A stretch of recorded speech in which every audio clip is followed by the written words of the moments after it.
Hello everyone, and good morning to everyone in Western Canada, and good afternoon to those of you in Central and Eastern Canada. And thank you so much for joining us today. My name is Margaret Eaton. I'm your moderator for this webinar, and I am the Executive Director of TRIAC, which is the Toronto Region Immigrant Employment Council. TRIAC is a multi-stakeholder council that convenes leaders in the Toronto region to create and champion solutions that help skilled immigrants find employment in their field. We were a very early partner of Allies, in fact, in their efforts to build a national network of immigrant employment councils, and many of my colleagues from the Allies network have joined us for this webinar today, so a special shout out to my peeps across the country. I'm pleased to moderate today's discussion as I've been really interested in and involved in exploring how the different players in the local labor market can come together to create programs, policies, and interventions that would really help newcomers in their employment goals. So this research that we're going to hear more about today was commissioned by Allies and undertaken by RA Malatest, and it was funded by the Government of Ontario. The goals of the research project were threefold. Number one, to determine whether immigrant job seekers and employers have similar or different perceptions about what significant barriers stand in the way of suitable employment for immigrants. Number two, to identify the stakeholders who immigrants and employers look to for employment solutions. And number three, to gather ideas about program and policy solutions. So we're very pleased to release the report today, and you can actually download the full report along with a summary of key findings and some tips for newcomers and best practices for employers by clicking on the link in your screen. So if you go to the bottom right-hand corner, you'll see a section called Reports. Click on that and you'll get all the documentation. And as with previous webinars, this presentation will be recorded and made available online for those who are unable to join us today. So first, let me tell you about our agenda. Our speakers today include Beth Ashby, who is our keen lead researcher on the project from Malatest and Associates, Alison Pond, Executive Director of Access Employment, and Nirav Patel, who's the Senior Manager, Recruitment and Resourcing for Ontario Power Generation. We're going to hear from Beth first, and then I will pose a couple of questions to Alison and Nirav, and then after that conversation, we'll ask our panelists to respond to your questions. So we'll have an opportunity for you to write into the Q&A box that you see at the bottom of your screen. So we're going to start off by hearing first from Beth, and let me introduce you to her. Beth Ashby is the Research Manager of Malatest Toronto office. An experienced researcher and manager, Ms. Ashby is responsible for managing all projects completed by RA Malatest and Associates in Toronto. She has a great deal of experience conducting research with employers and employees in Ontario, including studies that examine perceptions. She's been a lead researcher on several projects for governments and for NGOs, and she was personally involved in all aspects of this research project. So over to you, Beth. Thanks, Margaret. So we'll start off by going through our methodology that we employed for this study. Our study findings are based on both qualitative and quantitative data. So we first conducted 9 interviews with various stakeholders to inform the design of our quantitative survey instrument. We then conducted quantitative interviews with 301 employers and 310 newcomers. All of our respondents were screened to meet the criteria established for this research. So I'll briefly take you through what that criteria included. To participate in our survey, newcomers had to be a landed immigrant or permanent resident, a protected person, or an immigrant who is now a Canadian citizen. They must have lived in Canada for 10 years or less. They must have been trained or educated for a skilled occupation, so they must have had a trade certification or a college or university degree. They must be currently employed in a paid or unpaid position looking for work or intend to look for work in the near future, so currently in school or in training. In terms of the screening criteria for employers, employers had to have at least one business location in Ontario, although they could also have locations in other provinces or countries. In addition, we established soft quotas to ensure our employer sample included a mix of business sizes, a mix of business sectors, businesses that had hired newcomers as well as those that had not, a mix of government and non-government organizations, and a mix of Employee Equity Act regulated employers and non-regulated employers. Following the quantitative research, we conducted focus groups with employers and newcomers to gain additional insight into our survey findings. A total of 11 focus groups were conducted across 5 regions, including Toronto, Ottawa, Hamilton, London, and North Bay. We also conducted a literature review to inform our study findings, and we conducted a national environmental scan of employer toolkits to assess the extent to which they include the resources employers need to assist with the recruitment and retention of newcomer talent. After all of our results were compiled and analyzed, we conducted an ideation session with 20 stakeholders. The purpose of this session was to discuss the findings of our research and to brainstorm recommendations that would lead to improved employment outcomes for newcomers. This included identifying ways to encourage employers to hire newcomers and strategies for better supporting employers in hiring and retaining newcomers. I'll take you now through the key findings of our research. We've framed each of our findings as a challenge faced by newcomers who seek employment in Ontario. After each challenge, I'll discuss the recommendation we've identified for meeting that challenge. All of our recommendations are evidence-based.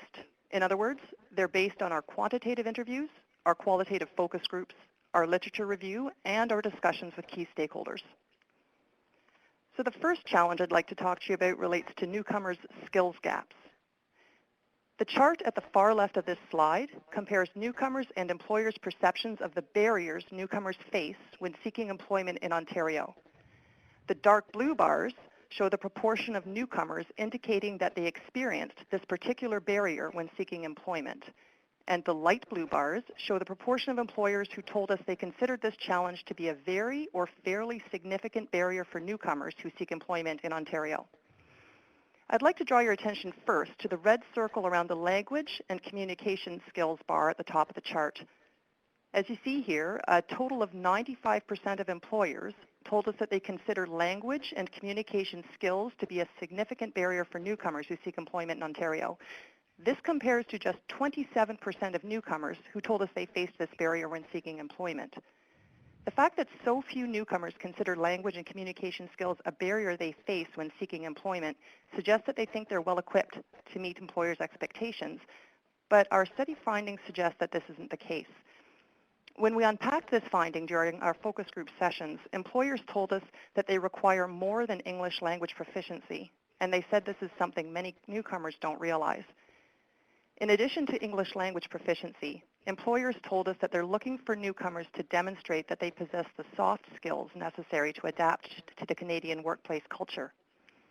They told us that these soft skills are what make it possible for newcomers to communicate effectively with clients and colleagues. The soft skills they're looking for include emotional intelligence, empathy, and sociability, but because these skills are often based on cultural norms that are particular to a specific environment, they're challenging for newcomers to master. To demonstrate that they possess the soft skills employers seek, newcomers must not only demonstrate language comprehension or an understanding of what other people are saying, but also an understanding of the Canadian way of doing business. The second red circle on this chart highlights the discrepancy between newcomers and employers' perceptions regarding newcomers' sector-specific technical skills.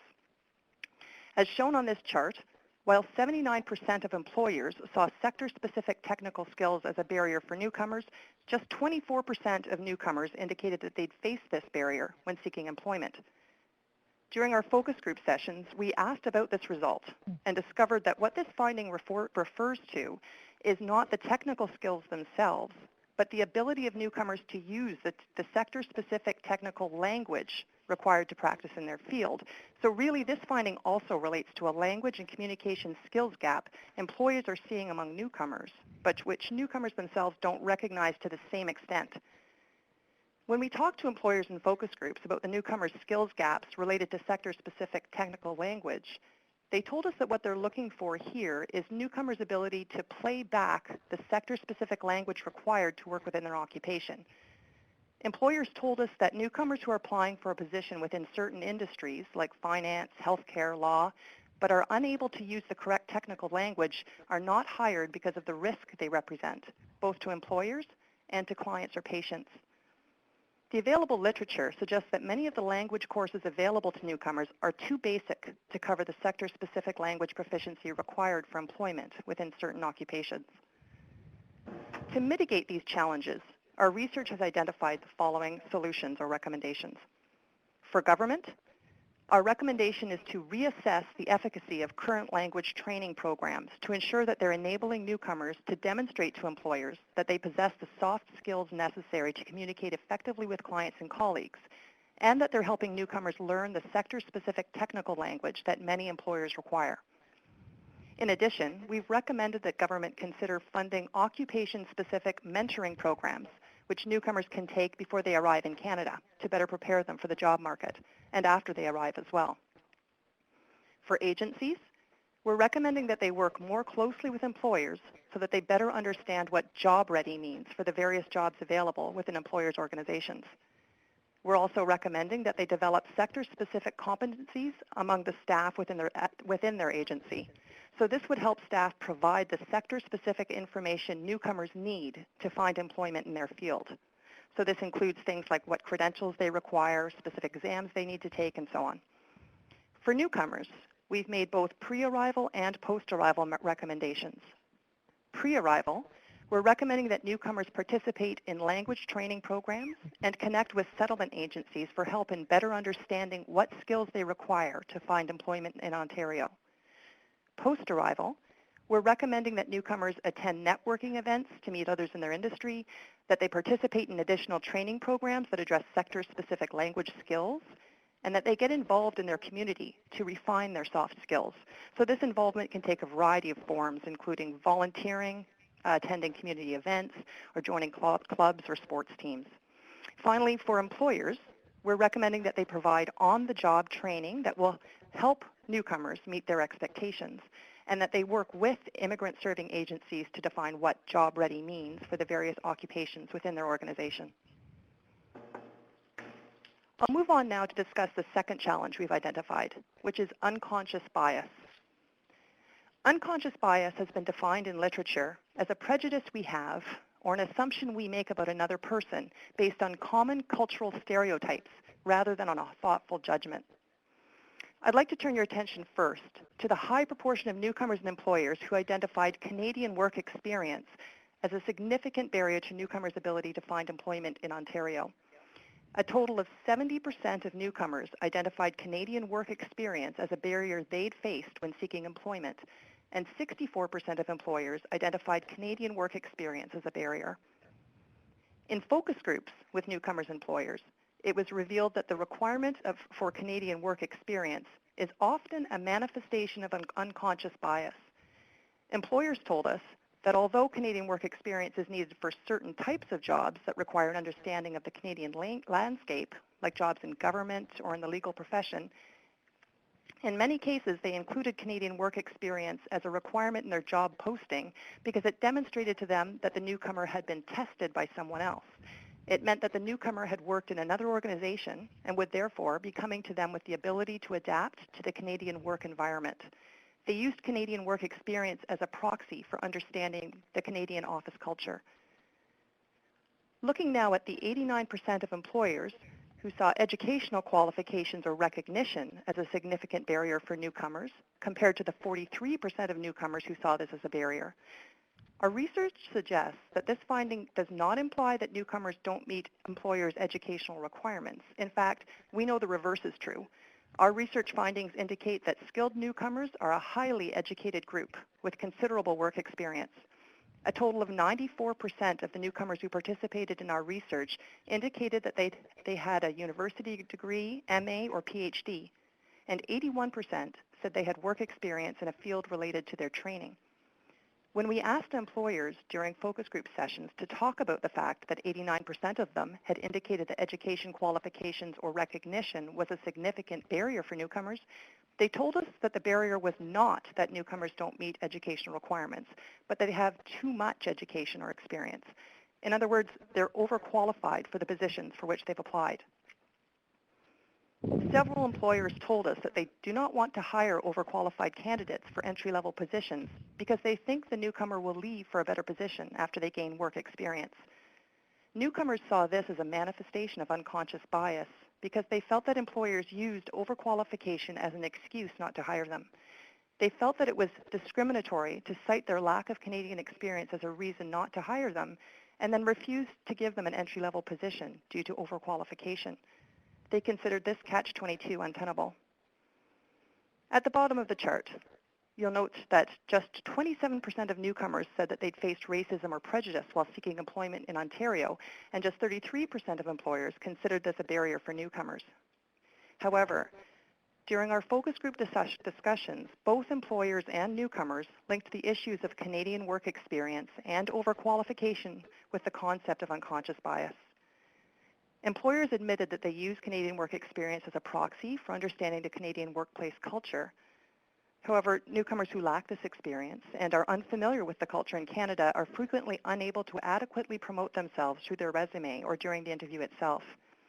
For example, we heard that newcomers are often unaware of what they should highlight in their resume, and in cases where self-promotion is considered rude in their country of origin, they do not feel comfortable promoting themselves during their job interview. Hiring managers who have not undertaken diversity training may not be aware that they need to counter their assumptions about how resumes should look and how interviewees should behave in order to give newcomers the opportunity to showcase their abilities. Many employers lack familiarity with the concept of culturally inclusive interviewing techniques, and studies indicate that employers are more likely to bypass resumes that include names that are unfamiliar to them. It should be noted that even though few newcomers labeled their experiences as instances of racism, our focus group discussions revealed that virtually all newcomers saw these experiences as unfair and discriminatory. To mitigate these challenges, we've identified the following solutions. For government, we're recommending establishing organizational best practices and promoting these to employers. These best practices should be informed by global trends, since inclusive recruitment and retention practices are certainly not exclusive to this country. The best practices we're recommending are included at the bottom of the far right corner of this slide. They include putting job postings on sites that are frequented by newcomers, connecting with community organizations. So this is about reaching out to organizations like a local chamber of commerce and settlement and employment agencies that can help employers develop a talent pool and support their efforts to hire and retain skilled newcomers. Revisiting the Canadian work experience requirement in job ads. Another best practice is using credential equivalency tools to inform employers' understanding of immigrant skills and background. Anonymizing resumes. Ensuring that their hiring team is culturally balanced. Using culturally appropriate interviewing techniques, establishing interviewing targets for newcomers and analyzing recruitment patterns, providing diversity training for employees, mentoring newcomers, and supporting cultural and religious practices. In addition, we recommend that government find ways to reward or recognize employers who adhere to these best practices. For employers, we're recommending that they adopt and practice these organizational best practices and that they establish reporting mechanisms that will enable them to demonstrate their use of inclusive recruitment and retention practices. The third challenge our research has identified relates to credential recognition. I'll draw your attention again to the large proportion of employers who see education qualifications or recognition as a barrier to newcomers who seek employment. In our focus groups with employers, we heard that this barrier also relates to foreign credential recognition. Employers, especially small and medium-sized enterprises, either do not know where to find credential assessment tools or they don't want to pay to use them. In addition, we heard that these tools work well for licensed professions, but not as well for unregulated professions. Focus group discussions with newcomers revealed that an additional issue for newcomers is not knowing that they may require additional testing to get the credentials they need to practice in their field. For example, some engineers told us that they didn't know what exams they required in order to practice in Canada, and as a result, they had to apply for a job as a technician when they arrived. Our proposed solutions to meet this challenge are for government to promote the benefits of these tools to employers, and that the benefits of these tools outweigh the costs. For example, assessing newcomers' credentials will give them access to a larger pool of talent. For private sector companies, this could mean improving their bottom line by giving them access to new markets. For public sector organizations, this larger talent pool will broaden their understanding by giving them a global perspective. For newcomers, we recommend that they have their credentials assessed before they arrive in Canada. fourth challenge I'd like to discuss is the pre-arrival information gap experienced by newcomers. First, I'd like to draw your attention to the underutilization of the newcomer supports shown on this slide. We asked newcomers if they'd used each of the supports listed here, and if they'd used a particular support, we asked them how useful it was in helping them during their search for employment. As you can see, fewer than half of newcomers used any of the supports listed here. For example, just 48% had used an immigrant serving or other agency. However, among those who did connect with an agency, 63% said it was useful to them in their search for employment. Among the 47% who used resume or cover letter training, 80% said this training had been useful in their job search. And among the 39% who used interview skills training, 79% said it was useful in their search for employment. During focus group sessions, we heard a number of reasons for the low utilization of resources. We heard that the low usage of immigrant serving agencies is linked to uncertainty about which agencies are reliable. Some newcomers had been the victim of crooked consultants. Others were unsure of which of the myriad of agencies were reputable, so they didn't connect with any. Regarding the low usage of mentoring programs and networking events, as shown, just 19% have participated in mentoring programs and 39% have engaged in networking events. We heard during focus groups that the reason for low usage of these supports is that the concepts of mentoring and networking are unfamiliar to newcomers in their country of origin. Once they became familiar with these practices after arriving in Canada, they struggled to find a mentor, and they must pick and choose which networking events to attend because of the high cost of attending, or because they're working in a survival job and don't have time to attend many events. Literature underscores the importance of mentoring and networking in improving employment outcomes for newcomers, so it is important that the proportion of newcomers engaging in these activities increases. The main issue at the root of the underutilization of resources is that newcomers are overwhelmed by the amount of information available to them and the volume of resources and supports they should be using. They don't know which resources are reliable, and they don't know what tasks to prioritize. The issue is not that the information is unavailable. Clearly, the government has spent considerable resources developing supports for newcomers. The issue is that there's too much to sort through. Newcomers told us that the government should help them sort through this information by providing a clear, easy-to-use, one-stop destination website which they can access before they arrive in Canada. They said that this website should include not just the resources they need, but also a list of the challenges they should expect to face. A frustration most newcomers expressed was that their expectations were not adequately managed before they arrived. Had they known what challenges to expect, they could have better prepared themselves for the effort, time, and cost that would be required to find employment in Canada. Our proposed solutions to meet the pre-arrival information gap challenge are shown on the right-hand side of this slide.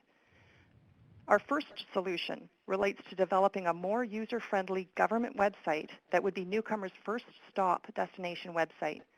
Again, we're aware that governments have spent considerable resources developing websites that include all the information newcomers require. However, newcomers are telling us that they can't find the information they need. We are therefore recommending to government that their online presence be enhanced and expanded and should include more targeted information. This user-friendly destination website should include a checklist, steps to take before arrival, a list of challenges newcomers should anticipate after they arrive, a list of government-funded immigrant-serving agencies so newcomers know which agencies are reliable, a list of businesses that value diversity, links to resources, programs, and sector-specific information, and the website should encourage newcomers to have their credentials assessed before they arrive in Canada. In addition, we recommend that government promote to newcomers the importance of developing settlement plans and establishing pre-arrival connections with immigrant-serving agencies. For agencies, we're recommending that they take the lead in developing the content of newcomers' settlement plans and ensure that every Ontario client receives this service and follows through on the plan that has been developed. In addition, when newcomers first access settlement services, Agencies should encourage them to visit regularly, and then the agency should take steps to maintain their connection with newcomers, because newcomers have a tendency to sever their connection after they've been here a while because they think they no longer require help. For newcomers, we recommend that before they arrive in Canada, they should visit a government website for reliable information and take advantage of the information available via the links on this website. In addition, they should print the checklist available on the website and share it with an immigrant serving agency who can help them complete it. In addition, they should work with the agency to complete their settlement plan. Post-arrival, we recommend that the newcomer be encouraged to check in with the agency on a regular basis and maintain their connection so they can continue receiving support even when they think they no longer require it. Our fifth and final challenge relates to the fact that employers are not preparing for the diminished pool of skilled labor this province will soon face. The literature available from numerous sources suggests that the slow growth of the labor force, coupled with the aging workforce, means that Ontario will soon be facing skilled labor shortages. The literature also suggests that employers are not undertaking the succession planning that would help them fill the positions within their organizations that will be left vacant when existing employees retire. This means that many employers are unprepared to face the impending labor shortage. Employers' apparent lack of recognition for the impact that the impending skills shortages will have on their organization, coupled with the fact that the majority of employers interviewed for this study claim to have no trouble filling the positions available within their company, is likely why 7 employers in 10 told us that they are not proactively looking for talent to fill positions within their company, immigrant talent or otherwise. In the absence of hiring challenges, employers are not motivated to use the incentives and supports available to encourage them to hire newcomers. As shown on this slide, 68% of employers reported that they don't use any of the supports or incentives that would support them in hiring skilled newcomers. Just 17% are using funded internships, and 11% are using wage subsidies. Our recommendations to mitigate these challenges are as follows. For government, we recommend linking the promotion of supports, like funded internships and wage subsidies, with efforts to educate employers about the impact labor market shortages will have on their organization, and to clearly articulate the benefits they will reap if they tap into the pool of skilled labor newcomers represent. We heard from employers and from stakeholders during the ideation session that employers need to understand how hiring newcomers will benefit their bottom line. Therefore, to drive this point home, we're recommending that government remind employers of the business case for hiring newcomer talent. For example, that they will expand their reach into new markets and gain a more global perspective, and that they must prepare now for the labor market shortages that are facing employers in Ontario.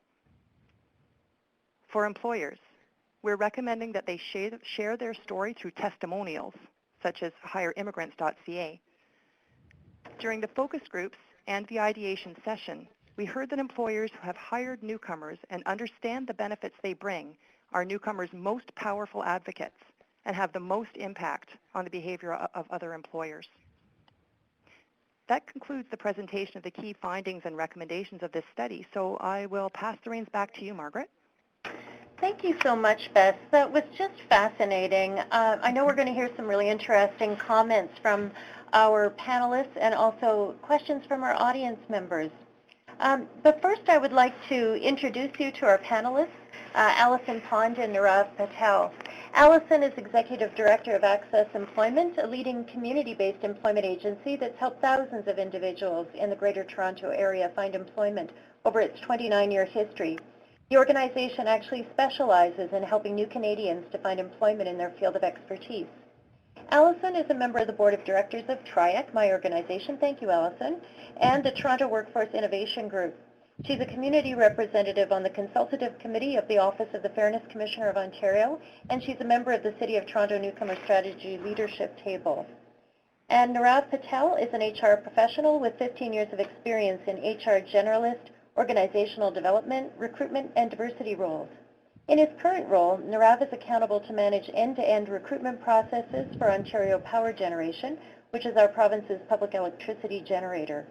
Nirav has a special interest in supporting foreign-trained professionals better integrate into the Canadian workplace.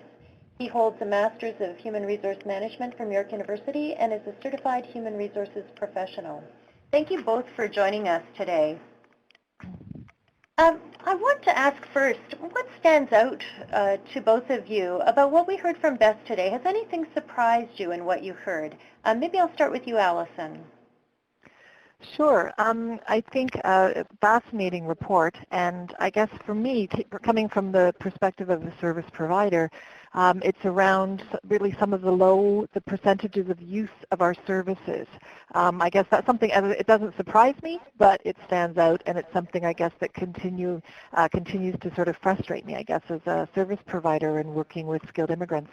I think that, you know, a lot of the report also highlights the fact that many of the barriers to me that are faced by newcomers are about the networks, about the connections. And so something that I really appreciated in the report was maybe that recommendation, the idea of an ambassador or of a settlement plan to help people to navigate those services that are available and to make sure that people are connected, find networks and participate in networks through the services, through agencies and connections to agencies, and potentially also are able to find mentors, which we know through the report, obviously those that use those services found them valuable. Maybe the other piece that I did notice in the report that, again, maybe not a surprise, but around the lack of clear information pre-arrival. There being so many sites, so many websites. So the suggestion of one site, I really appreciated. And, you know, just to throw out one example that I know has been talked about, somewhere where newcomers or people before they come do actually go. So something simple like I was thinking around, or we talked around World Education Services, somewhere where people who are coming to Canada are going to go and making it easy for them to find that information. Yeah, great points. Nirav, did you see any surprises in the report? One thing that stood out for me was that the sort of differences in terms of opinion between the importance of language and communication skills is seen as a barrier. So I think the findings were that 95% of employers felt that that was fairly significant versus 27% of candidates that are looking for a job. And I've seen that sort of front and center even in the workplace, you know, as we try and be more inclusive and bringing a different group of people on board for some of our talent needs or our vacancies. And I do see a lot of new Canadians specifically struggle in terms of integrating when it comes to just using language and following along in meetings, and just the attitudes and sort of behaviors that most organizations expect of some of their employees. And I'm generalizing a bit, so my apologies. And I see that really as the gap, and I think if that can be surpassed, I feel a lot of the clients that you all work with, especially from an immigrant settlement agency perspective, I think you'll see a lot more placement rates if we can just tackle that one issue. And I'm not sure what the answer would be, but that's probably a pretty important one to tackle. Right. I know, Allison, your organization tries to address that, and that came, the whole communications gap issue, and that came about actually from employers coming to you saying, we need support on communication skills for our employees. Can you tell us about that? Well, it's actually, yes. I think that for me, like many of the barriers that newcomers face in integrating into the workplace, it's really, to me, about a continuum of support.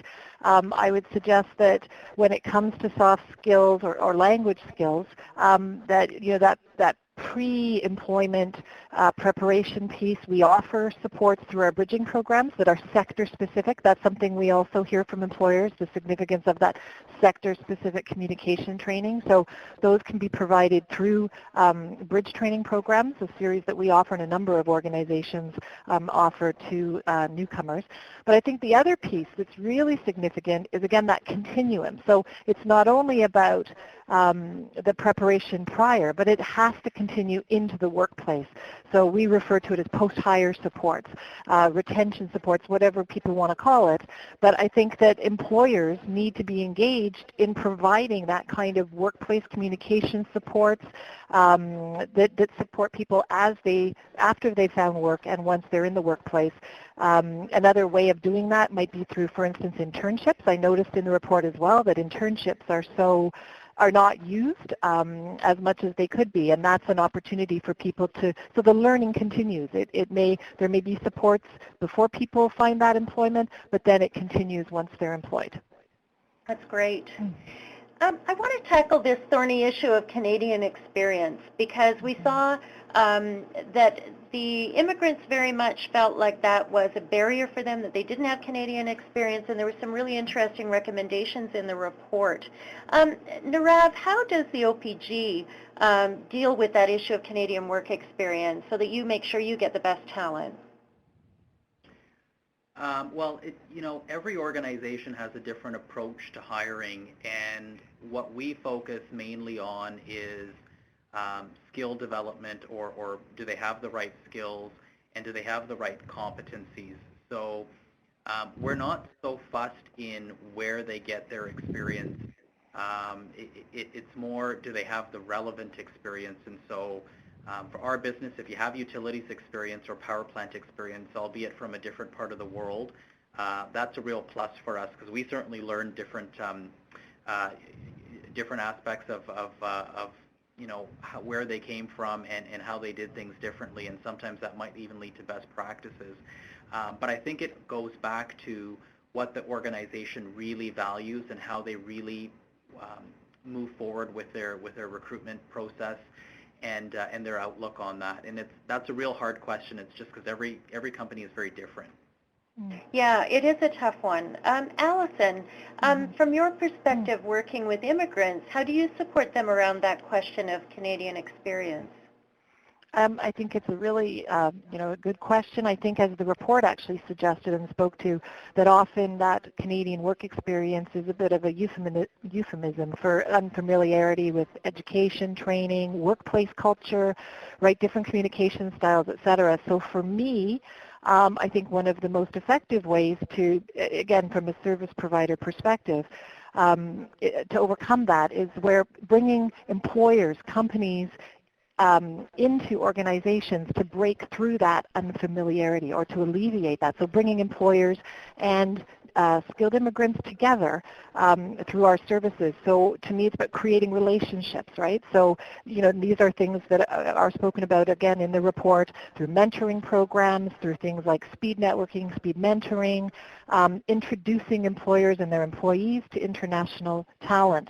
I also think it's about engaging employers, and there was, in the report, again, it spoke to the idea of where agencies could assist employers in defining job readiness. Well, for me, that's about engaging employers in the actual design so for our bridging programs, for example, they're engaged through advisories in the design of the sector-specific programs. So now you're starting to bring employers to the table in determining what the needs are and preparing people for the specific needs of the workplace. So ensuring that the participants, that newcomers are prepared for the current realities of an employer's workplace. So again, about bringing employers and new Canadians together from the very beginning, I think are really effective strategies. Yeah, that's so great, because you're working with the employer then to really understand the lived experience of the immigrant. That's great. Right. So one of the things in the report that was also mentioned was this idea that employers are using word of mouth as part of how they recruit, and yet our immigrants coming in often don't have access to that social capital, the professional capital, and so they're going to online recruitment channels. So we create a kind of hidden job market. So Nirav, let me start with you. What do you think businesses can do differently to ensure that you're reaching beyond just sort of the usual suspects that you might come across through word of mouth? I think organizations need to be open to looking at new channels, and I think the report highlights that there is going to be a labor shortage, and most employers just aren't feeling it right now. Anytime you post a job on a website, you get hundreds of applications and you only have one opening. So it's a real buyer's market right now for talent in most areas. And what I think perhaps needs to happen is a little bit more government intervention in terms of turning these employers' heads to looking at different ways to find people, and as much information or support they can provide to talk. And recruiters are very bottom lined, and I think a lot of HR professionals specifically don't realize that a lot of these services are free, but they have to be easy to use. And what I find is I'm very, very overwhelmed with the number of settlement agencies that are there, the number of programs. So it's very hard to match our talent needs with the skill sets that are out there. And even if it's just like how the New Canadians want a one-stop shop to sort of get all of their services, I think a lot of HR professionals would really want a bit of a one-stop shop where either there's a repository or some kind of database where you can provide some of your job postings and you get some meaningful resumes. But anything to make it easy, I think, is very important and would be much more welcome than what we have today. Right. Yes, we've heard that before, that desire for that one-stop shop. Allison, what do you think some of the approaches organizations can take or governments could take to help connect immigrants to that hidden job market? So I think I go back to even what I said earlier. For me, I always say we're the networks. Settlement organizations are the networks for new Canadians coming and looking for work. So for me, it's about, again, integrating and engaging employers in everything we do. I think as the settlement network employment organizations, we need to get better at that. We are the ambassadors for newcomers, and we're their networks. And therefore, we must be very connected to our corporate partners. So, the idea of us working more collaboratively, coordination of the different things that are out there, I hear that, and we often do hear that's one of the frustrations on the part of the corporate sector. But overall, ensuring that employers are engaged in our work and therefore connecting newcomers to the hidden job market through us, I think, is one of our most significant roles for settlement agencies. Making sure, that we are as I said, we are the ambassador for them. We are the connector. We're the bridge, and we can do this through engaging employers, through in our events, on panels, through mentoring, through speed mentoring, recruiting events, that kind of thing. I think we have to get better at that, and I think government can support that through supporting these strategies and providing resources to sustain those kinds of services and to make sure they're coordinated and that we work collaboratively as a community, as a group of service providers. Right, that's great. So just a reminder to our audience that we will open the question and answer portion of the webinar shortly. So please have your questions ready. As I mentioned, you can enter them into the Q&A screen at the bottom of your screen. So we'll just have time for a couple more questions from me.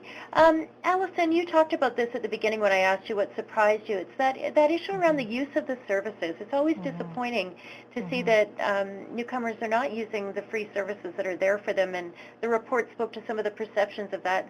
What do you think can be done to increase the number of newcomers who participate in these programs?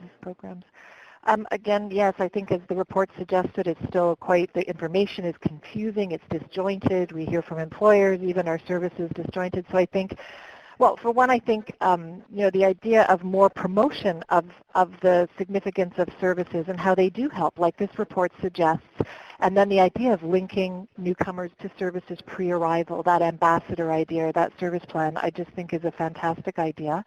I think that, being able to share the success stories, promote the effectiveness of services, because we hear a lot of, negatives about newcomers or about employers, as you say, not finding services useful, newcomers not finding them useful. But I think we need to look at what does work and really promote that and demonstrate where it really is effective. And I think, for instance, TRIAC and Allies partners across Canada could be part of that in promoting the services that are out there that actually do work. We need to look at, I think, about things like social return on investment, being able to demonstrate our results, so through stories, through real results. I think that would be really helpful. And basically, like I say, sort of really promoting and marketing the services that are out there. But I do like that idea of, as I said, a service plan so people are made aware, they know where to go, I think. But again, promoting services that are effective and have demonstrated results. Right. And Nirav, a last question for you before we turn it over to question and answer from our audience. What advice would you give to other businesses that are starting out on this journey to become a more inclusive employer? I think it goes to developing a robust recruitment strategy, and so you'll only get headway if you spend the time learning what services are available and what services you want to hone in on.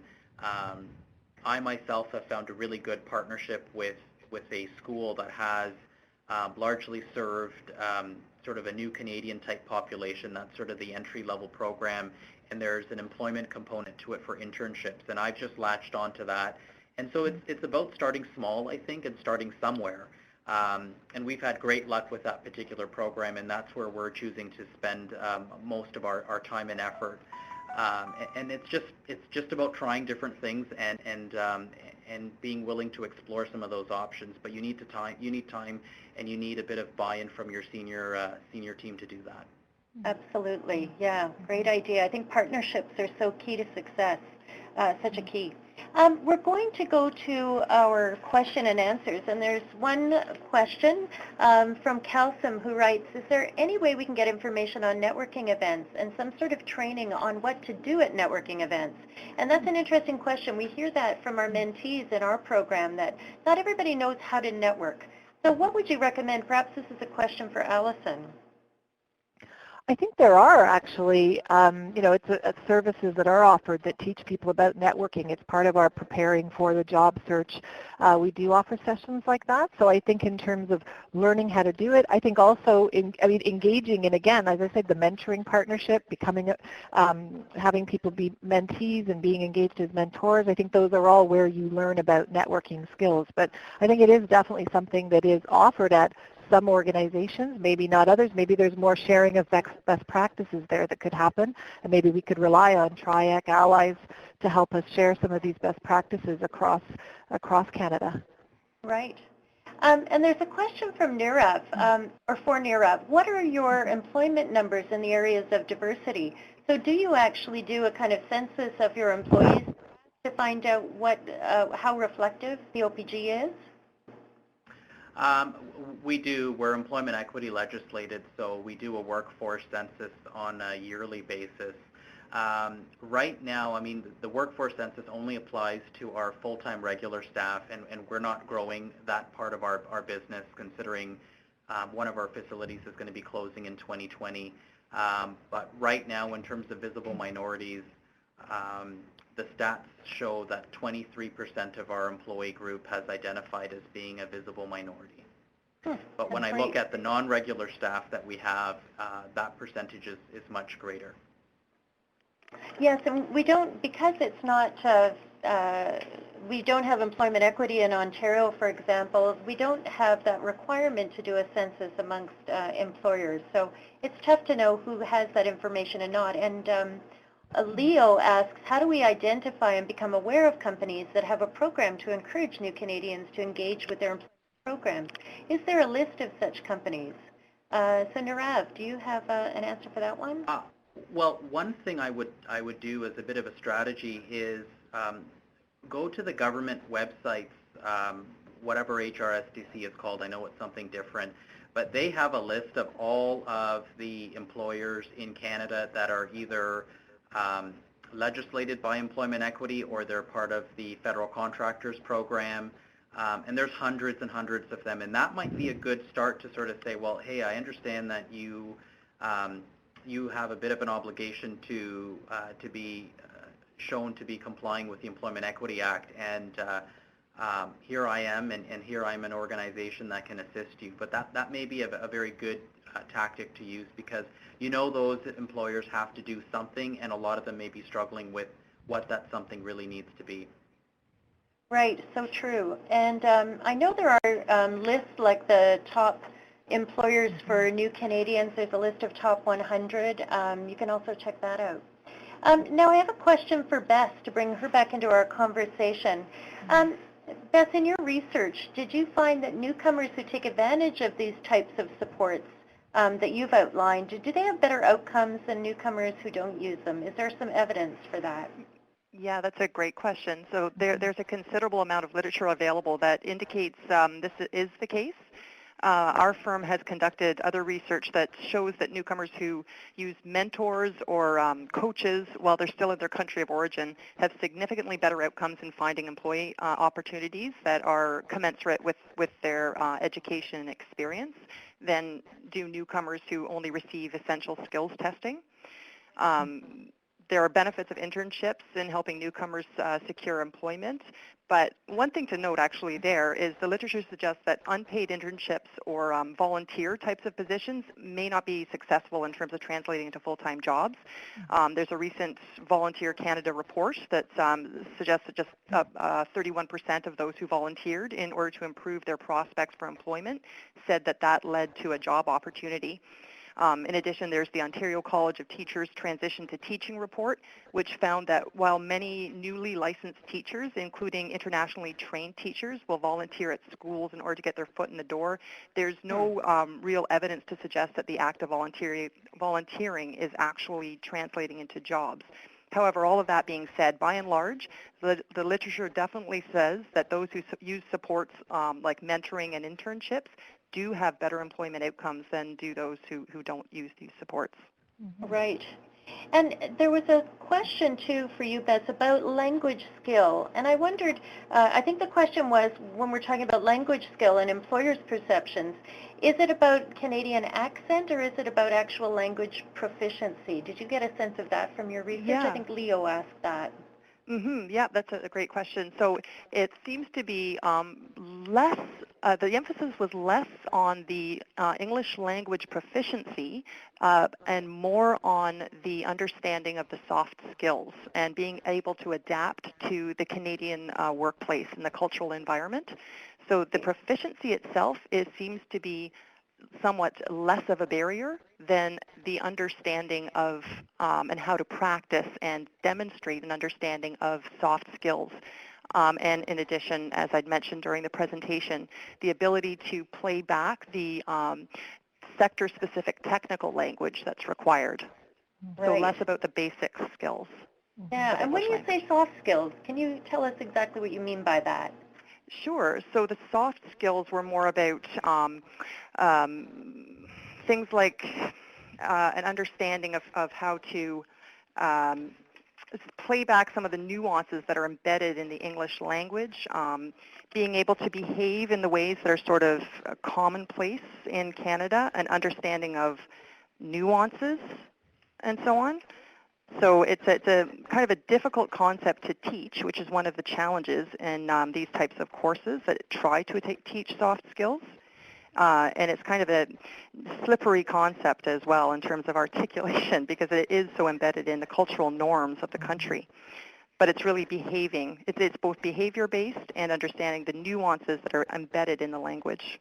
Right. That is such a tricky thing to understand and grasp, isn't it?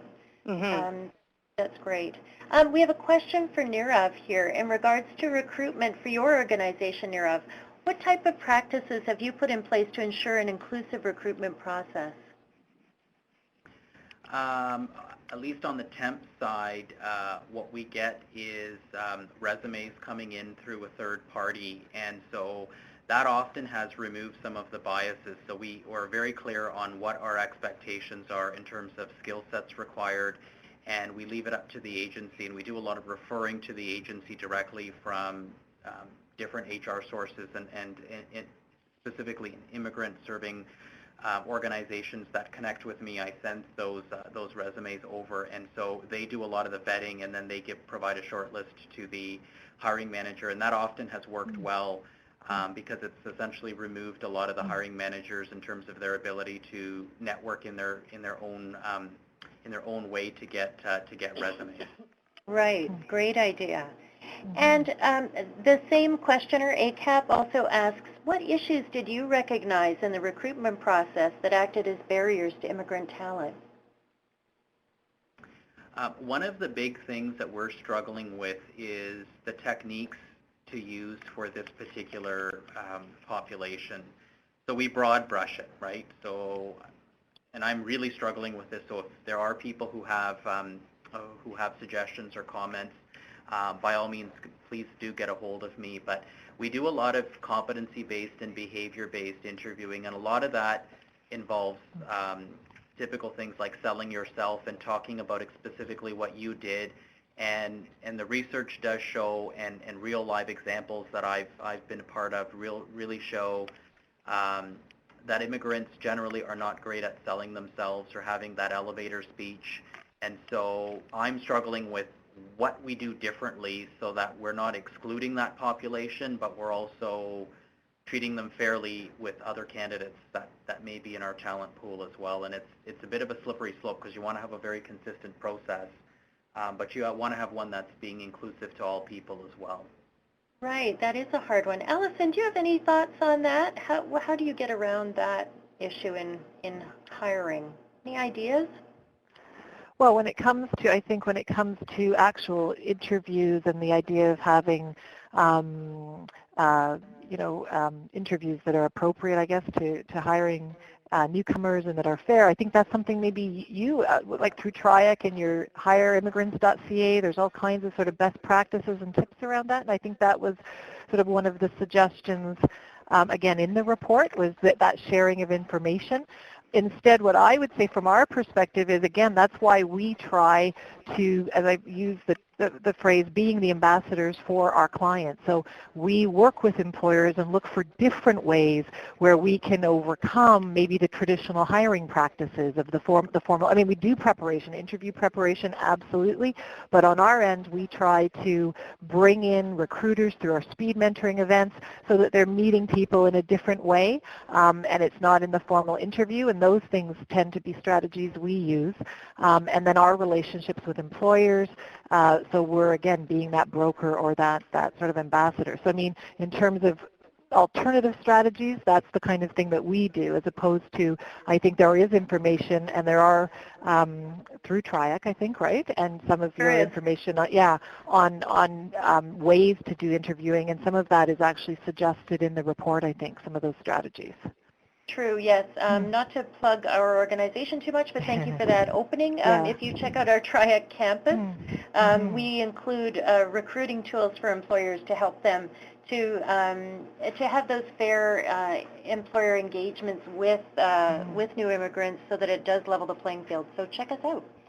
Lindsay Chang asks, I know that in small places of Canada, she writes, informational interviews are a good way to find jobs. Does this strategy work in bigger cities too? Thank you. Who would like to tackle that one? Allison, do you want to chat about that? Sure. I think it's absolutely, a strategy that people can use. That, it's that toolkit, I guess, of the different approaches where people can make those. It's a networking piece as well, right? Through informational interviews, it helps to understand the labor market. It helps you to understand what particular sector, when we're talking about the significance of understanding the sector in one's job search, that's a tool, I think, for doing that as well in terms of seeing it as a research kind of opportunity. I mean, I think it's important we all, with informational interviewing, it needs to be clear that's what it is. It's not an attempt to get an interview outside the traditional process. So absolutely, I think it's a strategy, as I say, one of many for networking, really, and for making connections and understanding your sector and how the labor market works in your particular industry.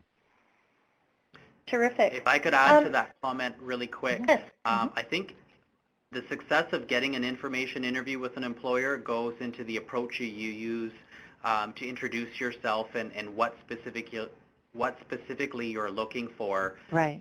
Because I tend to find a lot of employers just feel it's a backdoor angle to try and aim for an interview, and so you have to be very clear with your request and what the intentions are and how much time you're going to spend and what you'd like to focus on. So it's all in the request and how you deliver that. Exactly. Mm-hmm. That's great. I have one last question, and then we're going to wrap up. And my question is for Nirav. Narav, you mentioned the importance of leadership, senior leadership, really understanding and championing diversity inclusion. Can you talk a little bit about what steps HR managers or hiring managers could take to get active buy-in from their senior leadership team? Very good question, and I think what needs to happen with a lot of organizations is that the champion needs to be outside of HR. So HR can work in the background, but it should really be someone in the line organization that, you know, puts their hand up and says, you know, this is an important cause. It's a talent imperative. If we don't pursue this, we may be struggling from a hiring perspective, and it's something that we need to pilot and try to really get into this space and try some things out. And again, it can be as small as developing a bit of a partnership with a local settlement agency. It could be trying to find a few organizations that you can send your postings to, that sort of thing. But it's good to get someone else involved other than HR, because as most people know, a lot of times HR isn't really in the driver's seat when it comes to making these decisions. Thank you very much. I'd like to thank you all. It is exactly 2 o'clock, so I will quickly say thank you so much to our speakers for joining us. Thank you to the Government of Ontario for supporting the research that led us to this point. Thank you very much to our audience for joining us here today. This webinar has been recorded and it will be available shortly along with other past webinars, and you can visit the Allies page on the hireimmigrants.ca website. We'll send you a notice when it's available. I'd also very much like to thank Peter Paul, who organized this webinar today. Peter was around from the very beginning with Allies since its inception, and he is a real ambassador and a leader on this issue of the importance of skilled immigrant employment. So thank you very much, Peter, for everything. Thank you all again, and enjoy the rest of your day.